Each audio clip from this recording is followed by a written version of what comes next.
Chapitre 22. De la conciergerie. Me voici transféré, comme dit le procès-verbal, mais le voyage vaut la peine d'être compté.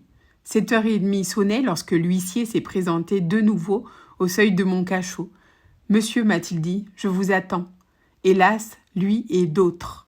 Je me suis levé, j'ai fait un pas. Il m'a semblé que je n'en pourrais faire un second, tant ma tête était lourde et mes jambes faibles. Cependant, je me suis remis et j'ai continué d'une allure assez ferme. Avant de sortir du cabanon, j'y ai promené un dernier coup d'œil. Je l'aimais, mon cachot. Puis je l'ai laissé vide et ouvert, ce qui donne à un cachot un air singulier. Au reste, il ne le sera pas longtemps. Ce soir, on y attend quelqu'un, disaient les porte-clés, un condamné que la cour d'assises est en train de faire à l'heure qu'il est. Au détour du corridor, l'aumônier nous a rejoints. Il venait de déjeuner. Au sortir de la géole, le directeur m'a pris affectueusement la main et a renforcé mon escorte de 4 vétérans. Devant la porte de l'infirmerie, un vieillard moribond m'a crié « Au revoir !» Nous sommes arrivés dans la cour. J'ai respiré, cela m'a fait du bien. Nous n'avons pas marché longtemps à l'air. Une voiture attelée de chevaux de poste stationnait dans la première cour.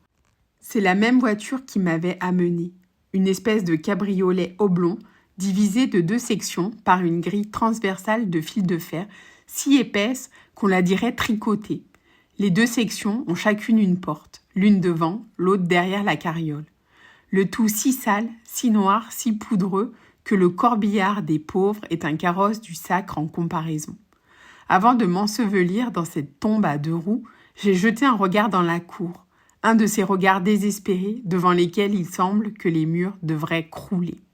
La cour, espèce de petite place plantée d'arbres, était plus encombrée encore de spectateurs que pour les galériens. Déjà la foule. Comme le jour du départ de la chaîne, il tombait une pluie de la saison, une pluie fine et glacée qui tombe encore à l'heure où j'écris, qui tombera sans doute toute la journée, qui durera plus que moi. Les chemins étaient effondrés, la cour pleine de fange et d'eau. J'ai eu plaisir à voir cette foule dans cette boue. Nous sommes montés, l'huissier et un gendarme, dans le compartiment de devant, le prêtre, moi et un gendarme dans l'autre. 4 gendarmes à cheval autour de la voiture. Ainsi, sans le postillon, 8 hommes pour 1 homme. Pendant que je montais, il y avait une vieille aux yeux gris qui disait « J'aime encore mieux cela que la chaîne. » Je conçois. C'est un spectacle qu'on embrasse plus aisément d'un coup d'œil. C'est plutôt vu. C'est tout aussi beau et plus commode. Rien ne vous distrait. Il n'y a qu'un homme et sur cet homme seul, autant de misère que sur tous les forçats à la fois. Seulement, cela est moins éparpillé. C'est une liqueur concentrée, bien plus savoureuse. La voiture s'est ébranlée. Elle a fait un bruit sourd en passant sous la voûte de la grande porte, puis a débouché dans l'avenue, et les lourds battants de Bicêtre se sont refermés derrière elle. Je me sentais emporté avec stupeur, comme un homme tombé en léthargie, qui ne peut ni remuer, ni crier, et qui entend qu'on l'enterre.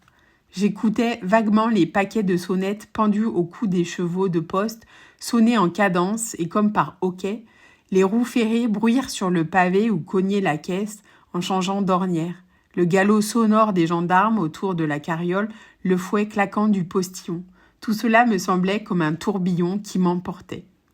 À travers le grillage d'un Judas percé en face de moi, mes yeux s'étaient fixés machinalement sur l'inscription, gravée en grosses lettres, au-dessus de la grande porte de Bicêtre. « Hospice de la vieillesse ». Tiens, me disais-je, il paraît qu'il y a des gens qui vieillissent là.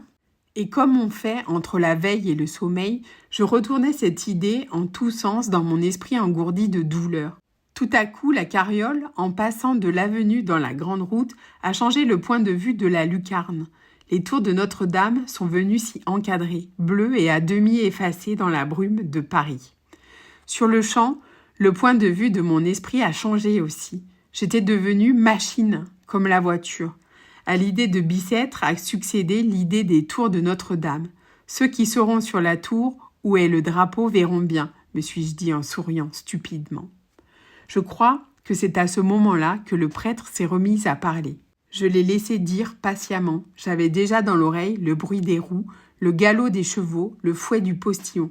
C'était un bruit de plus. J'écoutais en silence cette chute de paroles monotones qui assoupissait ma pensée, comme le murmure d'une fontaine, et qui passait devant moi, toujours diverses et toujours les mêmes, comme les ormeaux tortus de la grande route lorsque la voix brève et saccadée de l'huissier, placé sur le devant, est venue subitement me secouer.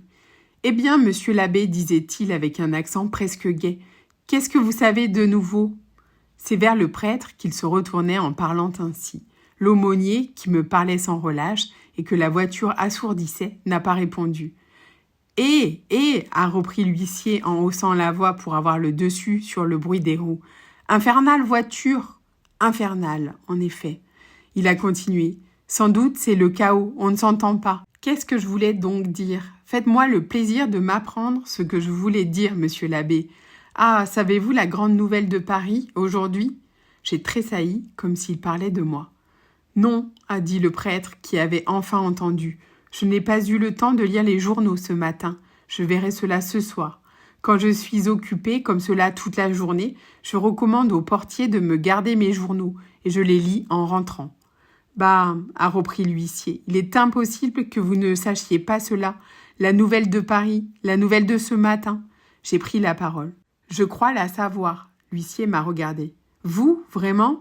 En ce cas, qu'en dites-vous ? » « Vous êtes curieux, lui ai-je dit. »« Pourquoi, monsieur ?» a répliqué l'huissier. « Chacun a son opinion politique. Je vous estime trop pour croire que vous n'avez pas la vôtre. Quant à moi, je suis tout à fait d'avis du rétablissement de la garde nationale.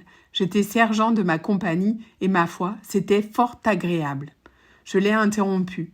Je ne croyais pas que ce fût de cela qu'il s'agissait. « Et de quoi donc ? Vous disiez savoir la nouvelle. » Je parlais d'une autre, dont Paris s'occupe aussi aujourd'hui. L'imbécile n'a pas compris. Sa curiosité s'est éveillée. Une autre nouvelle ? Au diable avez-vous pu apprendre des nouvelles ? Laquelle, de grâce, mon cher monsieur ? Savez-vous ce que c'est, monsieur l'abbé ? Êtes-vous plus au courant que moi ? Mettez-moi au fait, je vous prie. De quoi s'agit-il ? Voyez-vous, j'aime les nouvelles. Je les conte à monsieur le président et cela l'amuse.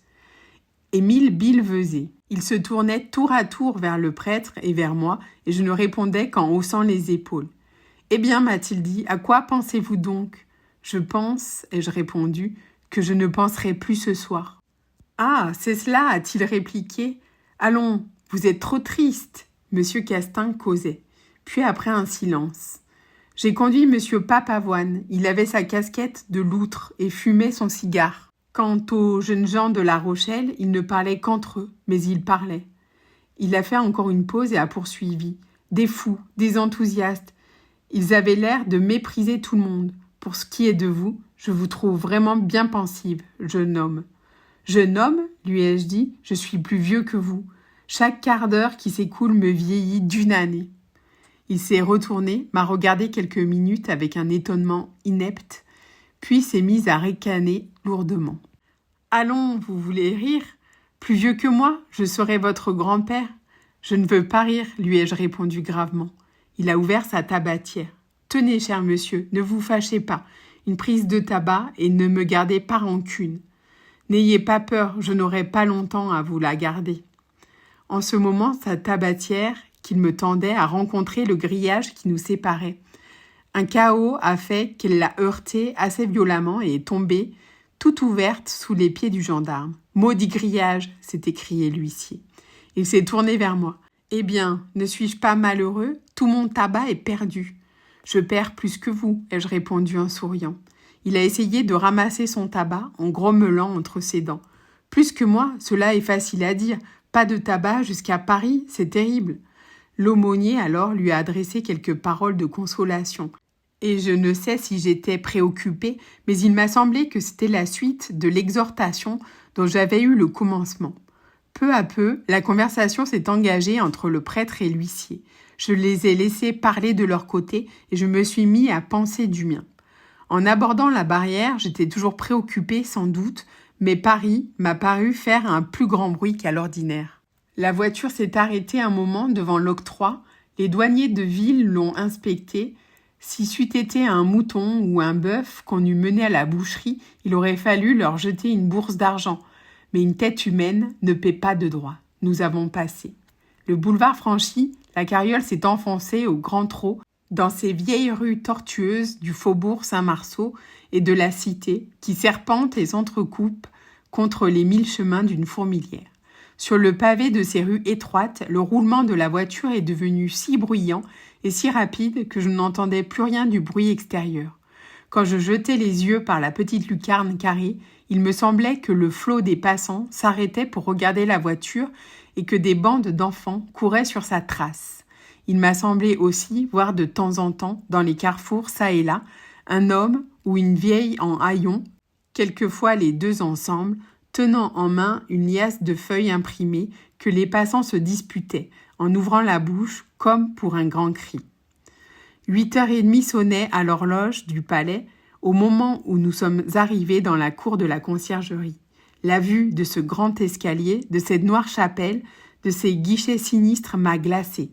Quand la voiture s'est arrêtée, j'ai cru que les battements de mon cœur allaient s'arrêter aussi. J'ai recueilli mes forces, la porte s'est ouverte avec la rapidité de l'éclair.